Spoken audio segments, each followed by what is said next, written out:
Hey everybody, welcome to Always Bored Never Boring. Recently my son has become obsessed with these things called stickbots, so the other day I spent a good deal of time trekking between stores trying to find somewhere that stocks these things. The mission was a success, but that's irrelevant really. What is relevant, to this channel at least, is that while I was out searching, I found this. This is a Marvel Battleworld Rise of the Symbiotes Battle Ball from Funko. It's a starter set / expansion for a collectible board game. Or I guess to be more accurate, a line of collectible figurines that happens to have a very simple game attached to it. While there is a larger starter set for the game, the idea is that you can pick up one of these balls and have enough components for 1 or 2 people to start playing the game straight away, albeit in a limited form. These are not new, Battleworlds came out a couple of years ago now, and this is actually a ball from the newest series, Series 4. I'm quite surprised. When I first saw these I thought they would be a one series wonder, but here I am being wrong again. Anyway, this is a collectible product with all that a collectible product entails. You have blind bagged purchases, this ball contains 2 characters but you don't know which ones. There are chasers only available in certain packs, rares and ultra rares. And of course it's sitting right at that pocket money price point. These balls retail for £5 each in the UK. Why am I showcasing these on the channel? Couple of reasons really. One, while I am a bit burned out on superheroes, this product features a lot of unusual characters. So you get things like Spider-Ham and the cat version of Captain America. That's just a bit more interesting to me. Additionally, the product is from Funko and the game design is from the Prospero Hall team who used to make games for Ravensburger. While I know Battleworlds is a very basic game, Prospero Hall have been responsible for a number of excellent titles in my gaming collection such as Villainous and Horrified, so I wanted to see what they could do with this. Okay, enough rambling, let's crack this open. We remove the outer wrapper, which is often easier said than done.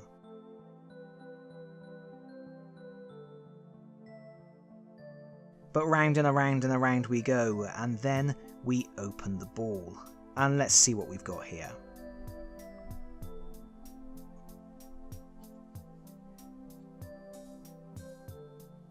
Ah, check it out. This is... I actually don't know. I was going to say Sandman, but there's something up with his face. I guess I'll figure that out in a minute. But there's a custom dice in the bag there with him.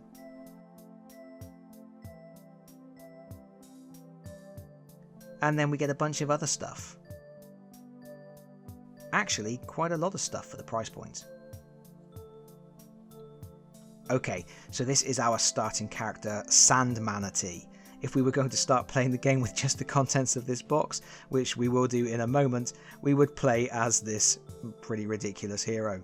And it's actually hard plastic. I'm not sure what I was expecting. Maybe something squishy. The paint is decent, and it has a cute chibi style as you would expect from Funko. At this point, Funko can knock out good quality pre-painted toys without even trying, and this is probably what you would expect from them. You also get a character card for the hero. It shows 4 stats and a special ability. I'll go through all this in the playthrough. The custom dice is cool but weird. It's a D12 with 10 faces numbered 1 to 10, then there's 1 face with a star which is always a success and 1 face with Thanos which is always a failure. Because Thanos doesn't replace the 1 on the dice, the results are skewed slightly more towards failure. If you are into custom dice and Marvel, you may want to grab at least one of these battle balls just to add one of these dice to your collection. There's also 5 battle cards. These are the villains you are fighting in Thanos' Battleworld. Nicely illustrated. Of course you have to appreciate that cutesy cartoony style. This is aimed at a young market, so it is what it is. This is interesting. You get 1 symbiote sleeve, which is something that wasn't in previous series. It looks like despite being a pretty basic game, recommended for children aged 6 and up, Prospero Hall are actually introducing some new rules. I don't know if that's been the case with the other series up to now, but I guess it does indicate that the game element isn't being completely sidelined in favour of pushing a line of little toys. The sleeve is designed to slip over your character card, negating its special ability and changing its stats. Then we have 1 punch board containing 5 tokens and a cardboard coin, which are needed for gameplay. And there's 1 Thanostone and 1 sealed character card. This is a pretty neat concept, as what Funko have done here is incorporate the random blind packaging and collectible nature of the products into the game itself. The basic idea is that Thanos has captured heroes in these Thanostone, so as you play the game you have a chance to find the stones and rescue the occupants. If you succeed, you get to open a Thanostone and you can immediately start using the character contained within. The sealed card is paired to the character in the stone. We aren't going to open this right now, we'll deal with that when I run the playthrough. The last thing is the rules of play, which is just a basic folded sheet, the kind of thing you would normally see in products like this. And obviously, right at the very bottom, we have our character checklist, listing all the little super friends we can try to collect. That seems like a pretty reasonable haul for £5, especially if the two halves of the ball also double up as display stands for the characters. Although once you've been collecting for a while and you start opening these and getting duplicates of the stuff you already have, that price point starts to sting a little. But for me, and I guess anyone watching this, the proof of the pudding is in the playing. So let's set up a basic starter game with this stuff and see how we get on. So Battleworld is a cooperative game, but with the contents of one battle ball, you can pretty much only play the solo version of the game. There is a way to play with a second player. They will take control of any heroes you find in Thanostone as you play. But at the start of the game, there's only going to be one hero in play, and that means only one player. At the start of the game, each player has to pick a starting hero. And obviously we're picking Sand Manatee because he's the only hero we have. We put out his character card, and then we take our cute little character, and we place him on the card. Next we need to prepare our deck of battle cards. For the solo game, you will need 4 regular battle cards and 1 battle card that is a Thanostone. Funnily enough, that's exactly what you get in a battle ball. You also set off to the side of the play area any symbiote sleeves you may have, 1 of the Sun and Moon cardboard coins, and any danger tokens you may have. You will also need 1 sealed Thanostone for each Thanostone battle card in your deck, which of course in our game will be 1. If you have opened these and removed the characters already, these Thanostones are reusable, so all you need to do at the start of your game is grab a handful of your characters, load them into Thanostones, randomly select some Thanostones and set them to one side. That way you will not know which heroes you are going to find. Alternatively, of course, if you cannot be bothered with that, you can just shuffle up your unused character cards and draw from those as you reveal Thanostones. The game is now ready to begin. It plays out in a number of rounds. In each round we will draw the top card from the battle card deck and add it to the play area. We will then resolve battles with our characters, and then finally we will see if any of the danger levels increase on battle cards that are already in play. And our aim is to successfully defeat 3 battle cards. It really is irrelevant whether we save any heroes or not.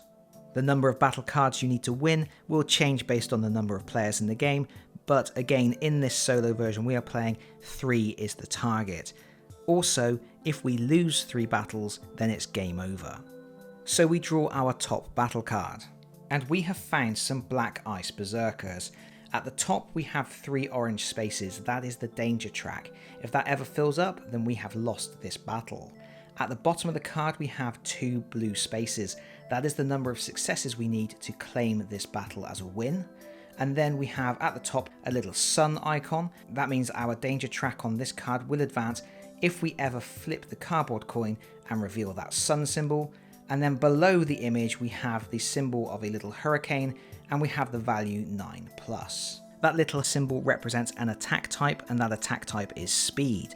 The other symbols that you can get there are a brain for mind, a little energy blast for energy, or a fist for strength. And if we look at our character card, you can see we have stats for all 4 of those attack types.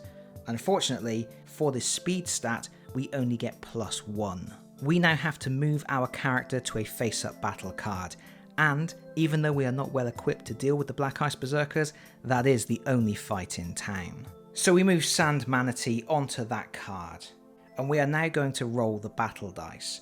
I'm pretty sure you can figure out how this is going to work. I'm going to roll my battle dice, I'm going to add my speed stat, and I need to get 9 or more to succeed. I have rolled a 6. With my +1 to that stat, I have only scored 7. That is not enough. That means we take one of our danger tokens and we put it on the first space of the danger track. So this was not a good start for us, but things may now get worse because the final thing we have to do on our turn is we have to flip the cardboard coin. And the token has turned up a moon. That means any battle cards with the moon symbol would advance their danger track by 1. Thankfully, the Black Ice Berserkers have the sun symbol, so our danger track does not advance, and that ends the turn. We now begin turn 2. Again, we draw a battle card, and we have to place it adjacent to a battle card that is already in play. And we have revealed our Thanostone, which means if we can succeed in this challenge, we will be able to open our Thanostone. Unfortunately, the symbols below the picture are for mind and speed, and Sand Manatee does not excel in either of those categories. Nevertheless, this is an easier challenge than the one we are currently undertaking. We now move our hero and we can move to any of the battle cards in play. Obviously, we are going to move to that Thanostone because we want to see if we can get an ally to help us out. Same process, we roll our battle dice, but now we have a choice. We can either add our mind stat or our speed stat to the result. Obviously, we will use our speed stat because our mind stat is +0. We have rolled a 6. With our +1 for speed, we have scored a 7, exactly enough to get a success on this card. If we look at the bottom of the card, we can see there are 2 blue spaces. We move Sand Manatee onto the first of those spaces. We now need a second success on that card. And that success can come from Sand Manatee or another hero. We now need to flip our day and night coin. And we have flipped it on the sun side. We look at the cards in play. The Thanostone has the moon symbol, but the Black Ice Berserkers has the sun symbol. So the danger token on the Black Ice Berserkers advances by 1. If that advances one more time, then we have lost that battle. A new turn begins, and that means we have to draw a new battle card. We have drawn Vesper, and this is a nice easy one for us. It only requires 1 success to complete, and one of the symbols underneath the picture is for strength, and Sand Manatee gets +4 on strength rolls. I'm going to place that one there. Sand Manatee is now going to try to get his second success on this Thanostone. And we have rolled a 7. Even without any modifications, that is a success. So Sand Manatee now advances to the second slot on this battle card. There are only 2 slots, so we have completed this battle card successfully. And a couple of things are going to happen at this point. First of all, this particular Thanostone has the keyword symbiote, which means as we crack it open, we do become infected with the venom symbiote. We have to take one of our symbiote sleeves at random, of course we only have one, and we have to place this over our Sand Manatee card. This sleeve does a couple of things. First of all, it removes our special ability. Our special ability, by the way, was that Sand Manatee is allowed to re-roll attacks once when using strength or speed if he is at a battle that already has a danger symbol. So unfortunately, in our first turn when we failed that dice roll against the Black Ice Berserkers, we couldn't use that ability because there was no danger token on the card at that time. But now that ability is gone for now. Also, our stat line has changed. All of our stats are now 0 except for speed, which is +4. We are allowed to remove that symbiote sleeve from our card if we win or lose a battle. The next thing we have to do is we have to flip the Thanostone card face down. This indicates we have completed one of the 3 victories we require. Sand Manatee stays on that card for now. That may have an impact with other characters' abilities. But now we get to the fun part. We get to crack open our Thanostone. Thanostones are numbered. You take the sleeved card that matches the Thanostone. And then we remove our plastic packaging, if we can. Because blind package stuff is always really difficult to get into, especially on camera when you are filming. Here's our Thanostone. You can see it's got the Thanos logo there. And this is just going to crack in the middle, and our character is... oh my goodness, that is Captain Marvel, but venomized. Oh, nice. So we have a venomized hero. Let's open the card. And here is our card. Venomized Captain Marvel has mind +2, energy +3, strength +0, speed +1. She has the special ability Abyss Beams. Venomized Captain Marvel may reroll attacks once at energy or mind battles where there is a danger token. And the good thing is, as soon as you rescue a hero, they can be brought into play and they can fight a battle for us.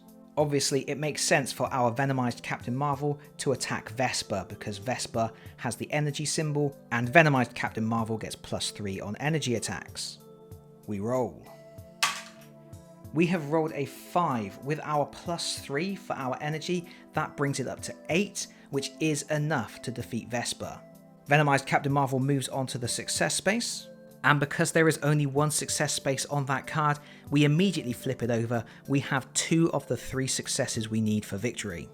And to finish this round, we have to flip our cardboard coin. And we got the sun icon, which means Black Ice Berserkers does advance to the 3rd space on the danger track. That is the final space, which means we have lost that battle. We flip the card face down and we leave the danger token on it as a symbol to indicate that was a loss for us. So that was a really big turn, a lot happened there. Sand Manatee completed the first successful challenge, he got to crack open the Thanostone, he released Venomized Captain Marvel who immediately fought a second battle for us and won, but then we lost the battle as well. The score is 2-1 to us, 1 more victory and we win, 2 more losses and we lose. We go into turn 4 and draw a battle card. We have found the Hand. This is a really tough card. It requires 3 successes and the only symbols underneath it are Strength and Mind, which aren't things that my heroes excel at, especially not at the moment. Now we have 2 heroes on the board, finally we can introduce a small amount of strategy to the game because we get to pick in which order we activate. We're not going to scratch our heads too hard about this. It obviously makes sense for Sand Manatee to attack first. Why? Because he is quite likely to fail because he's going to be adding 0 to his attack roll. Then when Venomized Captain Marvel joins the fight, her Abyss Beam special ability will be active. That ability allows us to reroll a failed dice roll in battles where the mind symbol is present and where there is a danger token in play. So first Sand Manatee. 8 or more will be a success. We have rolled a 1, that is definitely not a success. We now place our danger token on the 1st space. That's not great obviously, but it's not the worst thing in the world because it will help out Venomized Captain Marvel, who is now going to advance into that space to fight as well. Venomized Captain Marvel has a mind stat of +2, so she needs a 6 or more to win. We have rolled a 2, luckily we have that Abyss Beams ability, so we get to reroll. This time we get a 7, with our +2 that's 9, we have succeeded the first round of 3. We place our Captain Marvel on the 1st space of the success track. Both our heroes have activated, so now we flip the coin. And unfortunately we flipped it to the sun side. That's really bad news because we have to advance the danger token a 2nd time on the Hand. If it advances 1 more time, then we have lost that battle. Going into turn 5, we reveal the final battle card. And it's another really tough fight that we are going to struggle with, Symbiote Dragons. Regardless, Sand Manatee is going to go and fight the Symbiote Dragons because we don't want to risk losing to the Hand at this point. We need a 9 or more on this roll. And we get another 1, that is another failure for Sand Manatee. That being the case, I think Captain Marvel is going to stay where she is, and we're going to hope that we can muscle through against the Hand and pull a victory out of the jaws of defeat here. With our mind value of +2, we are looking for a 6 or better. And that's an 8, that's really good. We can advance to the 2nd success slot. But now it comes to the end of the turn and we have to flip that coin. And we really don't want a sun symbol. It's a 50-50 chance of losing at this point. And we got the moon symbol, that's fantastic. That means we do have another round ahead of us. We have one last chance to pull off a victory. We no longer have any battle cards in the deck, so we skip that phase of the game. We go straight to hero activations. And remember, we can pick the order they activate in, which is really good because we obviously want Captain Marvel to activate first. We are rolling our dice and we are looking for a 6. That's a 2, that is not good enough. We do get our reroll. And that is a star symbol. Star symbol always means a success, which means Venomized Captain Marvel does move to the 3rd space on the track. And that means we do have our 3rd success. And to the best of my understanding of the game, we win immediately. We do not need to finish playing out the turn. We have just narrowly succeeded. And that's Battleworld Rise of the Symbiotes. What do I think? As a collectible, I think it's fine. The price point is reasonable, you get 2 nicely made characters, my kids love them as you would expect. As a game, well, at least it is a game, although one that's definitely there to prop up the collectible aspect. I actually think the way they integrated the sealed Thanostones is pretty clever. Rather than just buying a blind bag, ripping it open and then immediately losing interest in what was inside, kids have something to do first. It's a little game to earn the contents of the sealed pack. It prolongs the excitement and mystery just that little bit longer. But it's more than that. The game feels a bit like Elder Signs or any number of other dice games really, but skewed to a very young crowd. You have challenges on cards, you move to the cards and roll dice to match the challenges. And with the contents of one battle ball, as I showed in this video, the game really isn't up to much, but it's easy to see how it could develop. It's never going to be really engaging for older gamers, even those who are firmly in the casual camp, but once you have more players and more heroes, the game starts to present choices. What order should your heroes move in? Which heroes have the best skills to deal with each challenge? Which challenges should you abandon? When should you push your luck with just one more dice roll? Should you focus on rescuing more heroes or clearing out weaker challenges first? As you reveal a number of battle cards equal to the number of heroes in play, something I forgot to do in the playthrough, the choices scale up, and so do the risks. You don't want too many active battle cards in play at any one time because of the coin flip at the end of each round, and you have to start thinking more about the interplay of the various talents your heroes possess. But it never gets out of control, it never steps beyond the bounds of something suitable for a 6-year-old. Each hero only gets 1 skill and 4 stats, and they are pretty straightforward to understand. But those choices that would be clear and obvious for an adult are the conundrums that will challenge a younger gamer. The idea of the symbiote sleeves is neat as well. You rescue a friend with all the benefits that entails, but at the same time you gain a potential handicap, or at the very least something that forces you to change how you use your character. And the whole thing is co-op, which means the whole family can join in and work together, helping each other to succeed, which is nice. The one thing missing is something to make battle cards feel more distinct. A few with special abilities would really help to shake things up, although would perhaps start to make the game too complicated for what it's intending to be. And that, I think, is the takeaway. It's doing a decent job of doing what it's intending to do. I think if you only bought 1 battle ball and played the game, you would think it was pretty awful. But even with just 2 battle balls, you can have games that start with 2 heroes in play, which means you are getting those branching choices and opportunities to cooperate right from the start. So, obviously I bought a 2nd battle ball. My starting hero was Iron Mouse. How adorable is that? It's no sand manatee, but still, that's great. And here's the character card. The Squeak By special is good because on battle cards with a danger token, Iron Mouse moves 2 spaces on the hit track for every success. The character inside the Thanostone was Carnage. Probably the least interesting sculpt of the 4 characters, but still very nice. Not entirely sure what the hand gestures are all about. He's an interesting character because he's going to teach the kids the concept of risk versus reward. He's very powerful with +3 in most stats, but every time he attacks you have to advance the danger level on a different card. Again, this is going to create choices as the players decide which cards to sacrifice. I got a new symbiote sleeve. This one is a cunning symbiote who boosts mind at the expense of everything else.